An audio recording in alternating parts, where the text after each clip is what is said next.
Hello and welcome to another episode, actually a season finale of History After Hours. We are finishing up our 2015-2016 school year, and we haven't recorded a podcast since last Thanksgiving because everybody's been so busy.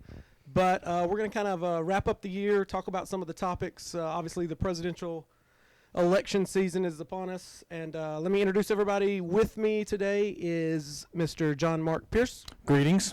And with me as well is Mr. Ron Franklin. Hello. And my name is Kevin Pumphrey.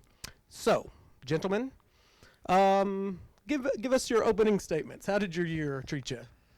How did the year go? My year went really well. I think that everything wrapped up pretty nicely. We covered a tremendous amount of information in a short amount of time, and I think most kids came away with a better understanding. So, and I think that this has been a helpful thing too. We've had a lot of good feedback on the podcast, so we're going to keep this rolling. Yeah, I agree. This was my most challenging year in terms of just various variables. I guess that's redundant. But anyway, it ended up being the best year I've had teaching. You know, y'all have told me before, each year gets better, and it has. And so we wrapped it up well, good attitudes, good, a lot of learning happened this year, and so I concur. Yes, I got to teach AP World History for the first time, which was a challenge. But, no, I had the best year I've had so far in teaching. It's been great.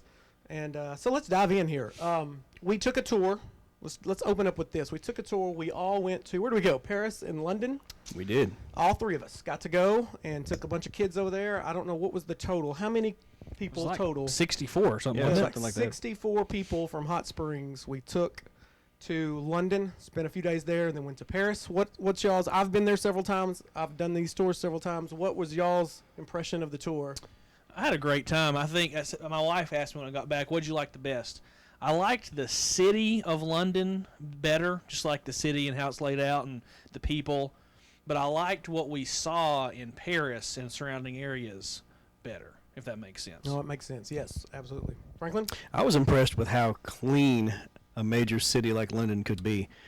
There was not one piece of trash there, and no trash cans on the streets. People, they just don't mess up their city. I was extremely impressed with that. I'm like Pierce. I like the way the city's laid out. I like the feel of it. I like the metro. Mm-hmm. Their underground system rocks. I mean, that's efficient. We can get anywhere you want to be. It's easy to understand. Paris, I like the look of it. The architecture is beautiful. The artwork that we saw. When we talk about the Louvre and you go to the Orsay and just everywhere, it's phenomenal. And to stand in the mega spots where the French Revolution took place and in the guillotining areas and Napoleon and whatnot, all of that it really sank in. I have trouble determining which city I liked best just because they were so different. They each had their own cool aspect of it. So I definitely look forward to going again. Yeah, and if you don't know us, or if you were, I don't know we never know who's listening in internet land. My grandma listened the other day. She's like, I found y'all's podcast. There you go. So that's awesome. What's up, Grandma? Well, we are history teachers, and so traveling to Europe and other places that we want to go is just, it makes us better teachers. And so we always encourage that. Next year, we're going to Germany and Poland. And where else? Czech Republic, too, aren't we? Czech Republic. Mm-hmm. So that's going to be Hungary, Budapest. In Hungary, yep. Fly out of Budapest. So next year is going to be definitely something that's going to be fun for us as well. And we want to, if you're listening to this and you haven't already signed up for the tour, you can sign up. This is a good way to. We'll take you with us. 7 more months, you can still sign up. Yeah. I'll take. Of course, I travel with a company, or we travel with a company called EF Tours, and you can sign up all the way through December of 2016, and then we leave over spring break. So it's a good tour. Once again, if you don't go outside the United States, how valuable is that experience? I mean, it just changes your whole perception and makes you realize it's a big world out there. One of the things I had students do as we ended off the year was to do a reflection on different things that they learned, and the ones that went with us on London and Paris just went on and on about how brilliant it was and how much their life perspectives have changed by seeing other cultures and immersing yourself in what they do and just be able to walk around those cities and then to be able to tell other people, I know how to get to this place in London. I know how to walk from this, I can go from in Paris, I can go to Notre Dame, and we can tell you how we're going to get from here to over to the Eiffel Tower and just you can't take those experiences away from kids. And that's a learning curve that is I think you can't replicate that in a classroom. You've got to go and travel, and you've got to go and see these things to really truly get it. And so those ones that go and come back, and we did this. I'm sure you've seen it year after year. I've only done this twice now, but they come back with a new perspective and an eagerness to share that what they've learned with other folks, which just doubles it up. Which is the whole point. You want people to share their experiences, and that increases, we live, as big a country as we have, we live in a pretty isolated, mentality in the United States, and so we need to go see what's out there, and to know how people live their lives outside of this country is extremely important. Here's a question. You mentioned the art and being the art history teacher. That's my big forte. I know you've seen everything. But if we just focus on what we saw in London and Paris, what would you say if you just had to choose one art piece?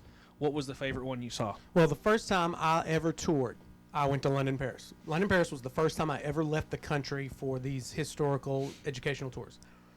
And we landed in Paris first. And the first thing they took us to was Notre Dame. And that hit me like a brick. And I'd never seen anything like it. I'd never seen a cathedral that big. I'd heard, I'd taught history at that point,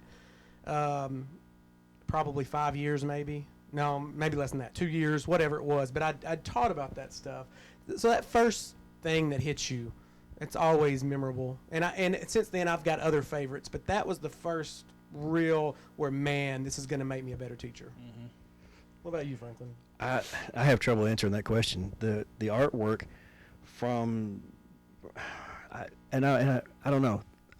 There's so many cool pieces that we could talk about when you go through, like when we were in London and we went through and saw the major works of art there. When you look at I remember walking around with you. You really liked the Egyptian stuff.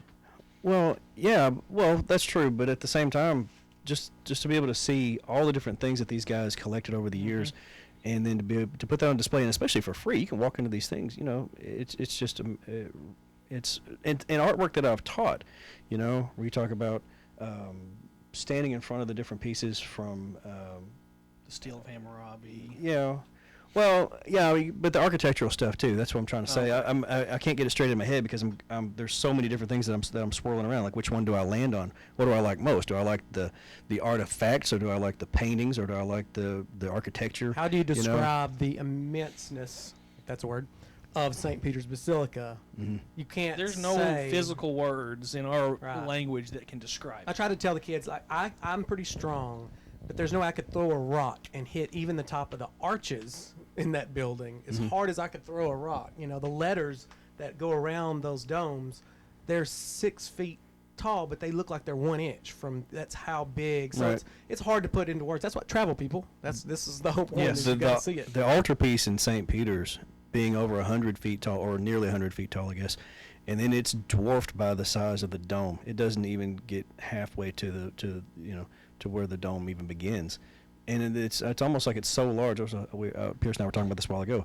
It's like your mind can't hardly envelop, or you can't register exactly what you're looking at because it's so immense. Your brain wants to squish it down into something more conceivable. It's just, those are great.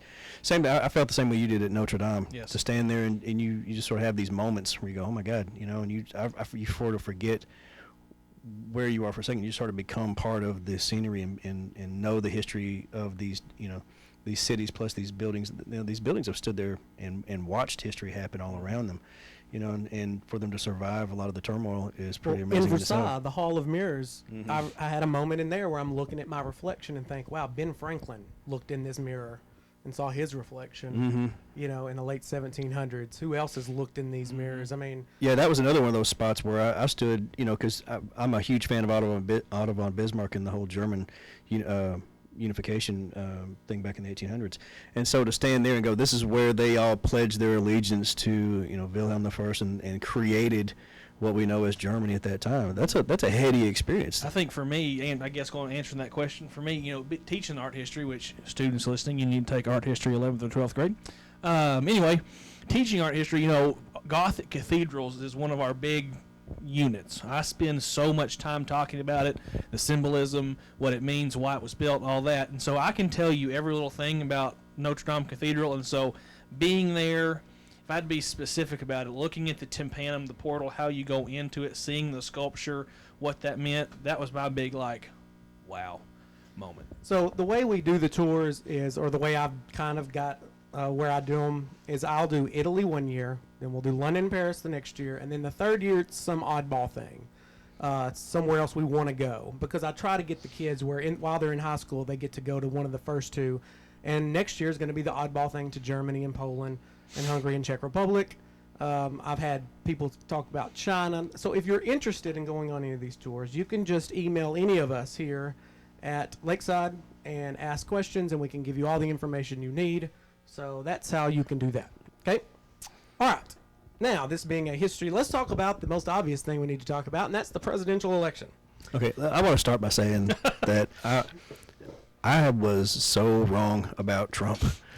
Because I think in our very first podcast we talked about this, and I said, there's no way, I remember, if I didn't say it, at least I thought it, there's no way this man is going to get a nomination. We're smarter than that. Apparently we're not smarter than that. This is a thing. Well, maybe we're too smart, and I overthought it, or I underestimated his resiliency in the way that he could, manipulate the media and to get people to pay attention to him, regardless of whether he was right or wrong in what he's saying. The idea that he's captured people's attention, and I actually read a quote the other day. I'm trying to think now who it was that I think it wasn't Milton. Anyway, the quote was if you let me get my head straight on this. You're gonna have to edit this part up because I can't even get it right now. But basically, yeah. Don't underestimate a guy who overestimates himself. I can't even think of who said that now, so I apologize. That's why we're such successful teachers. We love ourselves. Well, I was talking earlier to these guys about, I don't remember exactly what show I saw this on, but the artist of Dilbert, the cartoon in the newspaper, came on a show, and he said he called this last summer that Donald Trump would not only win the nomination for the Republican Party, but he would eventually become president. And the reason is he saw Trump using hypnosis and persuasive techniques that he was taught after taking a year of it at a higher university, of how you label things and how you present things, and it will convince people that what you want you're going to do. And he's saying he called it, because of that, Trump, and of course Trump obviously has more access to media. He's a master of that. And by the way, just in case you're wondering, we're recording this, what is it, May 31st? Yes. Yep. So May 31st, 2016. So we don't know, hopefully I'll get this published in the next week, but we don't know exactly what's happening. But as of right now, it looks like it's going to be Trump versus Hillary. Either way, it's historic, no matter who wins. Pierce, what's your take on this whole presidential fiasco? Well, come November, if Donald Trump becomes president, we're going to have to delete this because it'll be illegal to talk bad about him. Yeah. My take. Start using code names. One of my students called him Donald Dump the other day. I liked that. My take. I know I've mentioned it to you gentlemen before. Last year, I remember the day, June 16th, I was coming back from my AP training, driving a school vehicle, listening to the news on the radio, and it said Donald Trump announced his candidacy for president. And I thought to myself, he won't make it to September. I just thought, he wants just to bring attention to himself, make a little money.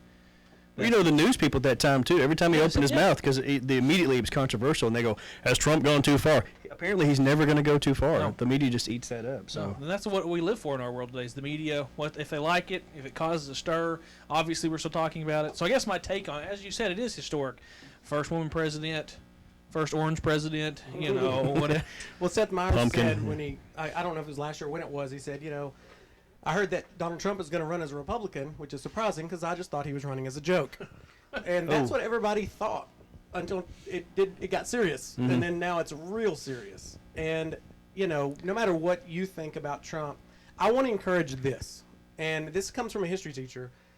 Don't vote for someone you don't agree with. Let's just do that. Just there's quizzes online you can take to see who you line up with. Just vote for whoever that is, whoever you mostly agree with.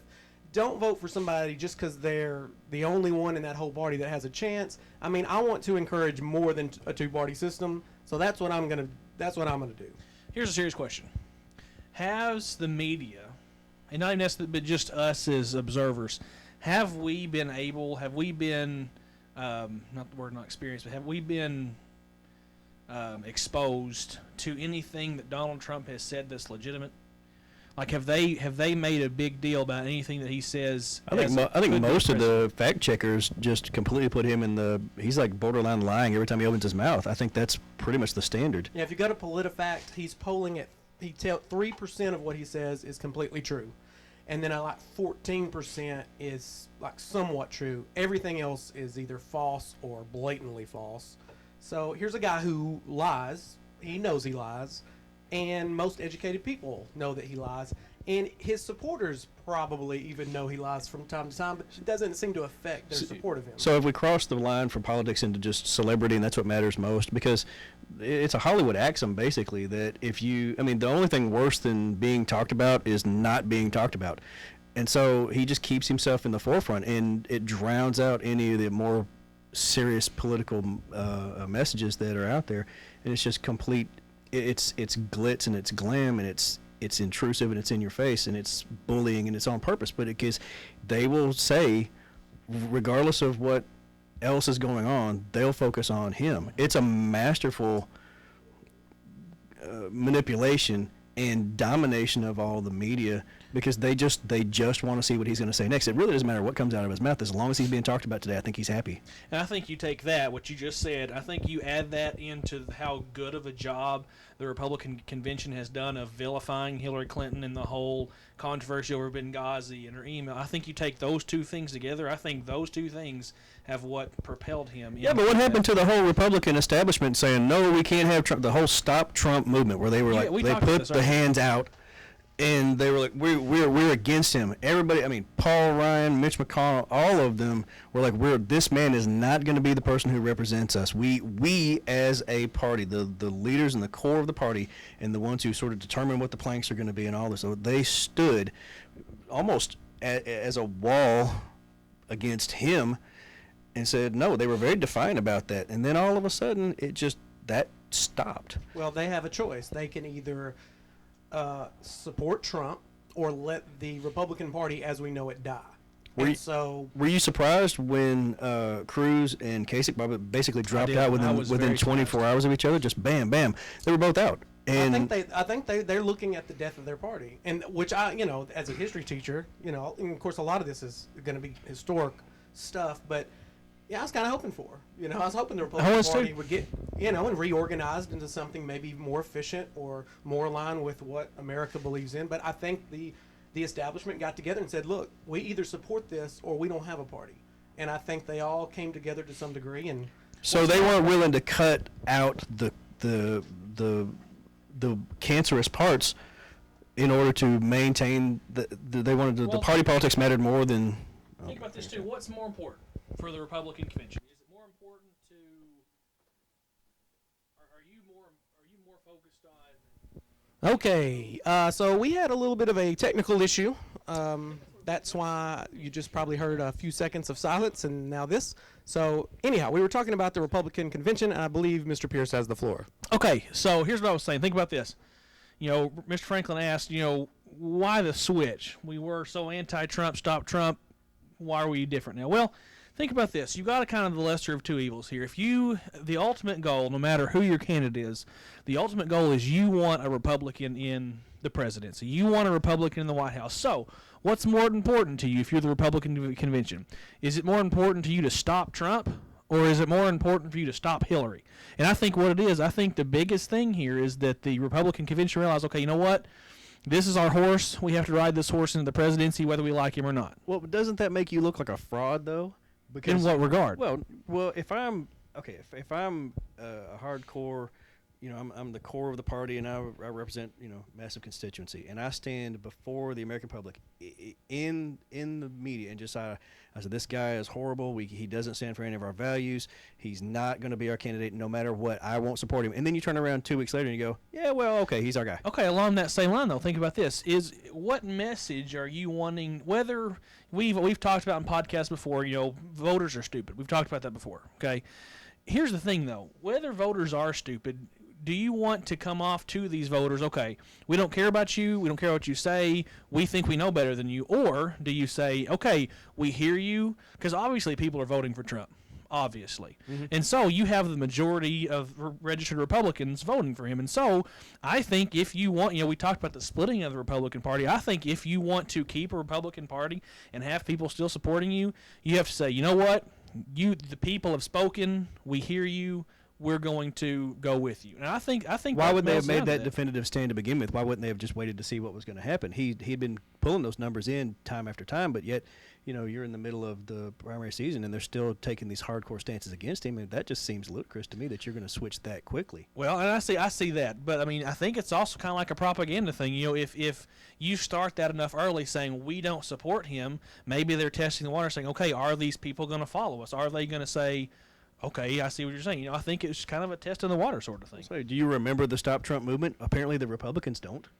Yeah, it was interesting. You can pull up sound bites from all the major Republicans bashing Trump, calling him everything in the book. But now they've had to kind of go, all right. I mean, you saw a switch when Kasich dropped out, when Cruz lost big and dropped out. You saw a big. You could just tell the Republicans were, okay, what do we do now? And I'm sure there was a lot of behind the scenes shaking of hands and slapping on the backs and campaign stuff that we don't get to see in the media. But still, you don't have that moment where they come out and go, we were wrong. We jumped the gun on trying to be negative towards him. He's actually better. You didn't see that. They just stopped talking about opposing him. Right. And I just thought that was weird. So. Yeah, well, I think they all, and now we can talk about Hillary a little bit. I think the Republicans, I mean, a lot of them are going to vote for Trump. They don't like him any more than Hillary, but they don't want a Democrat in the White House. They want a Republican. Right, the question is Trump really Republican? Sanders hasn't gone away, though, right? No, he's still hanging Sanders on. will, and I think that's interesting because now we're to a point where have the Democrats convinced themselves that she may not be the chosen one? Like there's still a chance, and people say, well, he should just drop out and read the writing on the wall, but he's hanging in there. And if any of those less than 200, if any of those super delegates decide to switch, which they still can, like he can still be the nominee. Is she that tainted? Maybe. Well, in polls, Hillary has a very close race with Trump in the general elections. It can go either way. But Bernie wins pretty comfortably, according to the polls, if he becomes the nominee. Yeah. So you wonder if those superdelegates, if they get to a point where they can change, and I don't know exactly how the rules of all that work, if they could do that, maybe they think, hey, look, we need to win.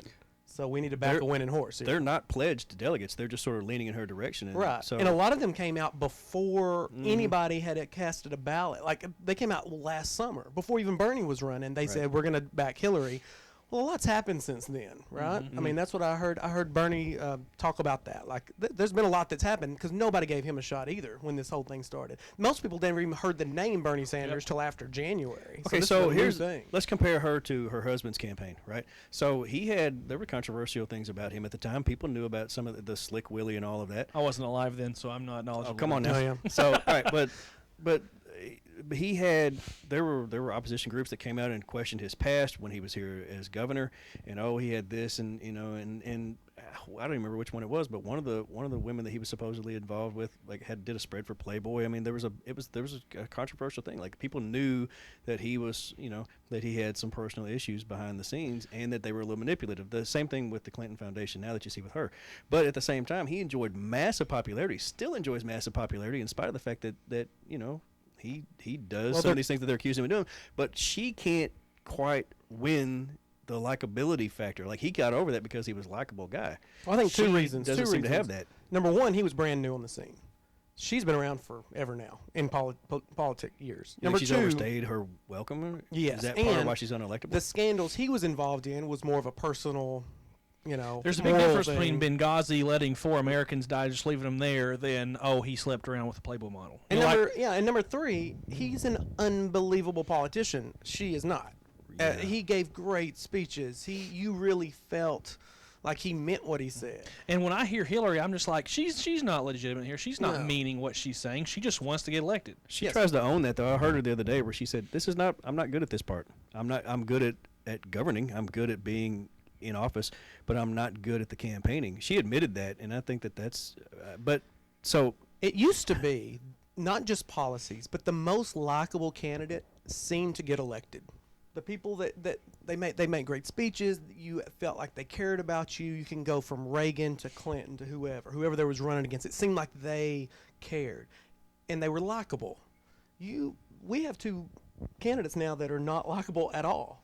I mean, this is historic. We've never had two candidates of the two major parties that are so, like, as far as likability, whatever it ranked was, like, nobody likes either of these people. Of the two, who's less not likable? Who's more likable? I mean, you can't like Trump, but Hillary's, I think, and we don't like either of them, obviously. I like Bernie. Bernie's the only one with I actually like Bernie, favorability too. over, what, 50%? But I mean, if you're normal Americans, I still like John Kasich.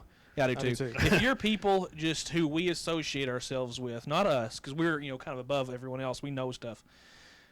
Who's more likable? There you go. I think Donald Trump is more likable if you're looking at normal, everyday I think so. people. Well, it depends on my ethnicity.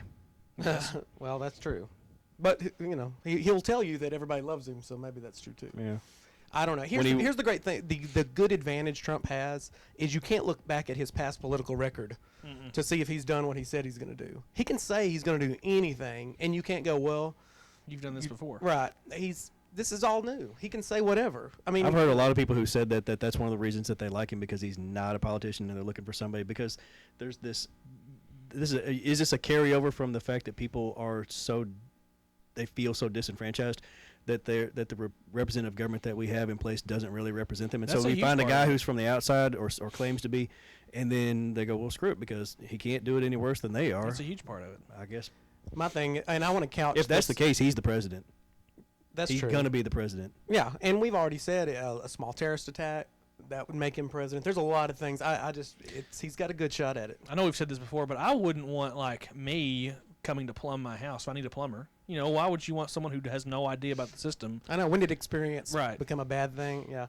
I want to couch this whole presidential conversation with how much power does a president really have? How indebted are most presidents to corporations and interest group? Trump is a big part of his campaign is maybe the fact that he's not bought and paid for like a lot of politicians are, although he is now accepting. Mm-hmm. I was going to say, if you go to his presidential page, there in the top right corner, there's a highlighted button that says donate. Right. He has now pivoted. He's pivoted on a lot of things already, headed towards the general election, but But you maybe- have to, I though, think if you there's want a to get brilliant elected. Machiavellian aspect to this, where you do whatever it takes to win. You say whatever it takes to win. You ignore whatever you need to ignore, and then you just go on to. It's like the ultimate self-promotion. The guy is so good at it, and that's one of the reasons why I think that maybe. And I didn't see this coming, because, like you said, back in September, I would have said, no, there's no freaking way this guy can ever get past, even halfway through the primaries. And now it's looking more and more like, because he's mastered the art of media manipulation, that he's just going to walk himself right into But it. here's what I want. I want out of my president some degree of calmness, some degree of perspective. I want a president who, when something happens, there is no knee-jerk reaction. And I'm worried about Trump in that aspect. Well, Is think he, about the kids that we saw when we were in London, and the people that we talked to in Paris who were really questioning us.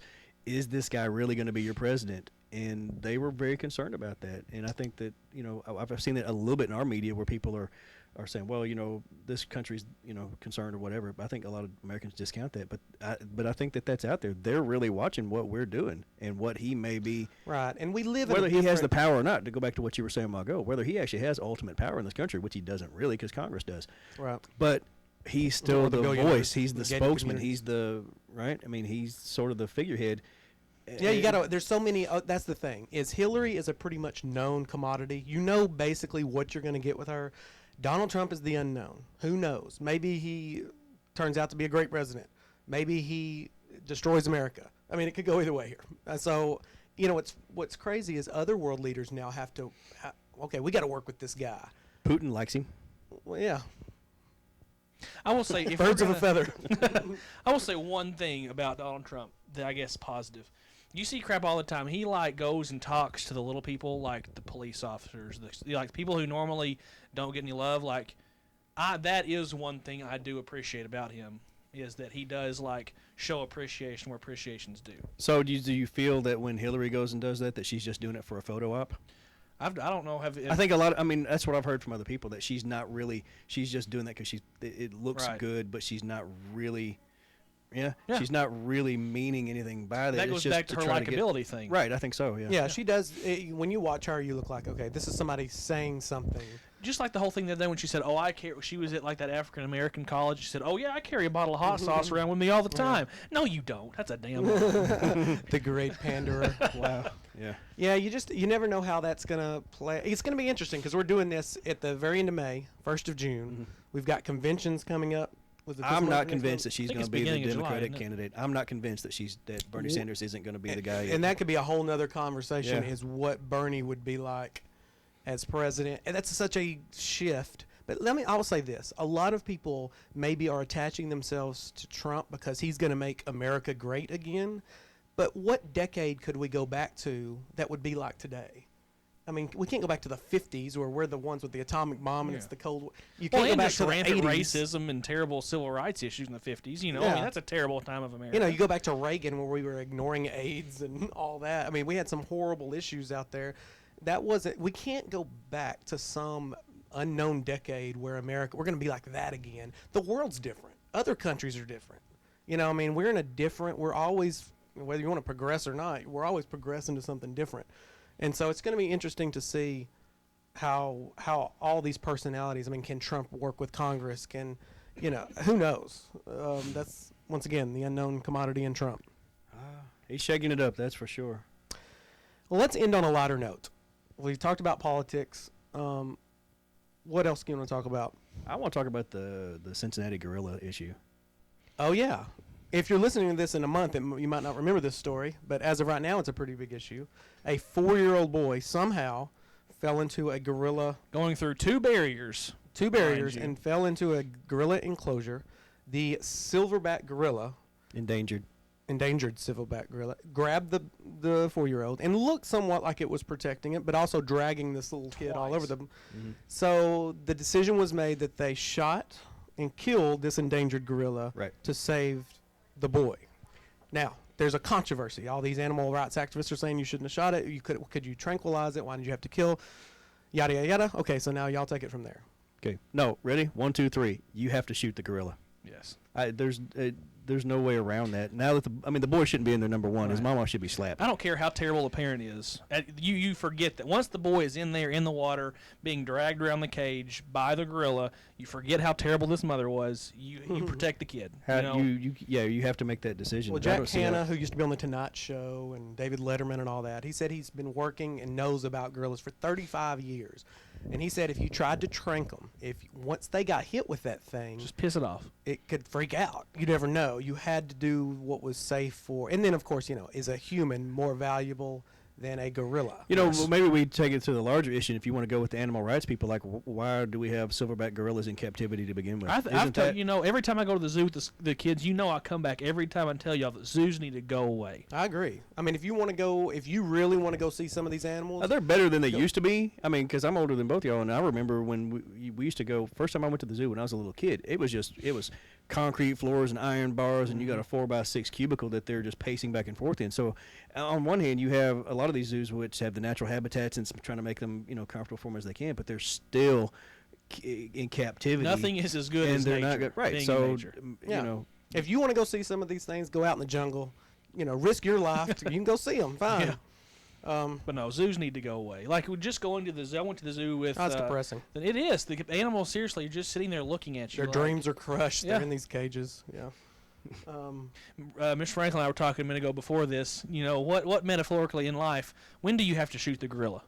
Being the metaphor. when you have to You make the no matter decision. what, you have to make that decision. Always has to be made. Yeah, well, you're about to shoot the gorilla for the presidential election when you punch that ballot. Am I going to shoot this gorilla or Go ahead not? and Here's a question. I guess, we don't want to stay on the presidential, but is there any chance that Kevin Johnson, the Libertarian guy, does he have any chance at all? Gary Johnson? Gary, whatever it is, Kevin? Probably Gary? not. Although people The should fact look. that we don't know what his first name is. Right, yeah. Well, he doesn't get the media. He's got to poll a certain percentage, I think, to get in the debates. It depends on if he can get in the debates. Is that fair? The presidential debates? Yeah, that you have to have certain poll numbers. 'Cause that was a thing. Well, you earlier. can't have everybody that running for president up there. You have to draw a line somewhere with who can actually be in the presidential debates. If you don't get in the debates, you don't get elected, period, no matter how great he is. The question is, if he got up there, if it's him. No, what I and mean, Bernie is there a and different Trump. way to make that determination as to who deserves to be up there? Because if you, again, I go back to the media manipulation part, if you're a loudmouth who gets all the attention, then you're always going to be in center stage. Right. But where do you draw the line now? Like, okay, well, I mean, and I see your sentiment there, but at what where do you're always going to have to draw the line somewhere. You know, Right. at some point, because like he said, you can't have everybody. Right. I in can the sign debate. up right now to run for president. I can't be. Say, well, I want to be in the debate. You know, I mean, But if I'm a viable third-party candidate, then you have 1, 2, 3 people on stage. So What- viable. That's what is viable. is he viable? Yeah. I think he actually has, he's a libertarian. He's got some attention.